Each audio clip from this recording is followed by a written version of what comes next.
मतलब London inter bank offered rate, ये क्या होता है? एक फ्लोटिंग इंटरेस्ट रेट होता है बेटा, उसका एक स्टैंडर्ड होता है लाइबॉर, ठीक है। बैंक्स द्वारा सेटअप किया जाता है, ट्रेडर्स अपनी इंफॉर्मेशन सेटअप करते हैं, फाइनेंशियल मार्केट में क्या चल रहा है उससे ये इन्फ्लुएंस्ड होता है बेटा, ठीक है। आई होप आपने सेक्शन बी में मार्केट हाइपोथेसिस के बारे में पढ़ लिया होगा, है ना, वहां पे आपको स्ट्रॉन्ग सेमी स्ट्रॉन्ग इसकी मार्केट इसकी इंफॉर्मेशन मिल गई होगी। तो ऐसी चीजों से बेटा वो इन्फ्लुएंस्ड होता है, एक लाइबॉर का एक रेट होता है, ठीक है, ये एक फ्लोटिंग इंटरेस्ट रेट होता है।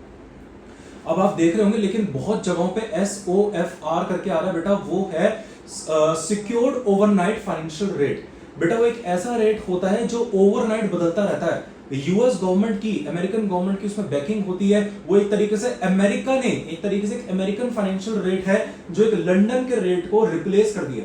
अब बेटा लाइबॉर ऑफिशियली नहीं रहा, अब SOFR यूज करा जाता है फ्लोटिंग इंटरेस्ट के लिए एज अ बेंचमार्क। पहले एज अ बेंचमार्क लाइबॉर को कंसीडर किया जाता था, अब SOFR को कंसीडर किया जाता है, लाइबॉर को हटा दिया गया। अब इसका रीजन क्यों है बेटा, बहुत ही शॉर्ट में बोलूंगा, वैसे इन डिटेल इस पर वीडियो बन सकती है।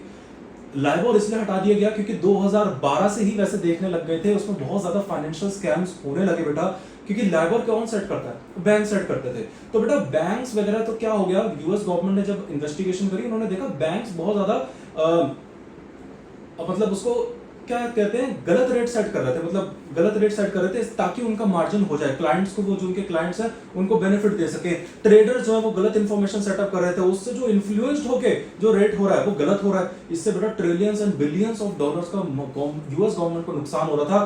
तो यूएस गवर्नमेंट ने कहा भाई साहब इसको हटा दो, बहुत हो गई सर्विस आपकी लाइबॉर की, अब हम एक अपना रेट लेके आएंगे जो एक अच्छी तरह क्विकली अपडेट होगा, बहुत ही रियल टाइम होगा बेटा, वो लैग नहीं होगा, उसके अंदर लैग नहीं होगा, वो रियल टाइम होगा। और तब बनाया गया SOFR, secured overnight financial rate. तो बेटा अब आप देखेंगे क्वेश्चंस में अगर आपको लाइबॉर की जगह SOFR दिखता है तो अब लाइबॉर अनऑफिशियली बेटा 2023 से डिसकंटिन्यू कर दिया गया है, अब SOFR आ चुका है, आपको वो देखना है। CMA USA में बेटा आपको इतना डिटेल में नहीं पढ़ना है, या लाइबॉर क्या होता है, SOFR क्या होता है, बस इतना पढ़ना है, ये एक स्टैंडर्ड होता है फ्लोटिंग इंटरेस्ट रेट का। CFA लेवल पे बेटा आप पढ़ाते तो आपको पढ़ाते इतना ही, आप लोगों के बस यहां तक ही है, टेंशन नहीं लेना। अब ये माइबॉर क्या होता है बेटा, माइबॉर कुछ नहीं, वो एक लूजली इन्फ्लुएंस्ड है लाइबॉर से, वो अपना एक इंडियन सेटअप रेट है, एक इंडियन इन्फ्लुएंशियल रेट है जिसको भी RBI कंट्रोल करती है।